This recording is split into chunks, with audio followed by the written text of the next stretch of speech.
Baik, saya akan mempresentasikan tentang materi pengembangan keamanan minggu 7. Saya mengambil kasus dari aplikasi e-commerce. Mencegah SQL injection pada aplikasi e-commerce melalui kode analisis. Materi pengembangan keamanan minggu 7. Latar belakang kasus. Dalam era digital seperti sekarang, hampir semua bisnis mengandalkan aplikasi berbasis web, termasuk e-commerce. Fokus utama perusahaan biasanya pada fitur dan kecepatan peluncuran produk. Sayangnya, hal ini sering membuat aspek keamanan menjadi terabaikan. Salah satu kerentanan yang cukup sering terjadi adalah SQL injection, yaitu ketika input dari pengguna tidak divalidasi sebelum dikirim ke database.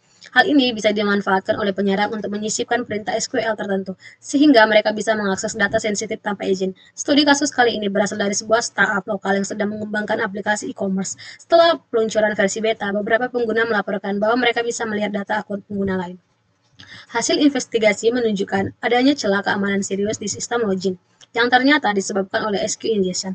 Untuk menyelesaikan masalah ini, tim pengembang memutuskan menerapkan pendekatan SDLC khususnya di tahap kode analisis. Masalah yang ditemukan setelah dilakukan pemeriksaan awal terhadap kode backend, ditemukan bahwa aplikasi menggunakan query SQL mentahan tanpa perlindungan. Validasi input contoh kode select bintang from users where email sama dengan string email. Masalah input dari form login tidak melalui proses validasi sama sekali. Ini membuat penyerang bisa memasukkan input seperti OR 1 sama dengan 1 untuk melewati proses login. Artinya, siapapun bisa login tanpa username dan password yang benar.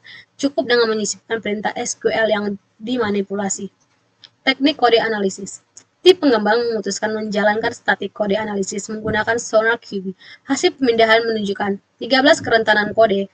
Beberapa query database run terdeteksi. Masalah lain seperti duplikasi kode dan praktik tidak aman. Tools ini memberi rekomendasi langsung untuk perbaikan setiap temuan. Perbaikannya, setelah hasil analisis didapatkan, tim segera melakukan langkah perbaikan sebagai berikut. Pertama, mengganti query SQL mentahan dengan prepare statement.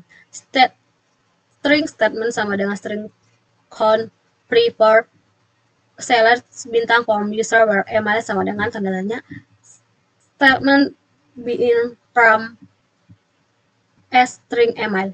Kedua, mereka menambahkan validasi input untuk memastikan hanya data bersih yang diproses. Ketiga, dilakukan pengetatan konfigurasi pada sisi server dan database seperti pengguna NV, pembatasan hak akses user database, serta filter input di layer for N.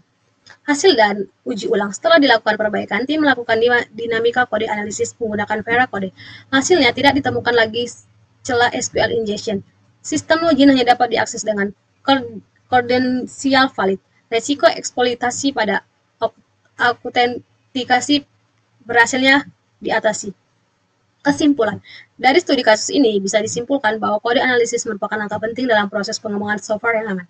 Kombinasi antara static analisis dengan SonarQB dan dinamika analisis dengan Vera kode sangat efektif untuk mendeteksi dan menutup kerentanan sebelum aplikasi digunakan secara luas.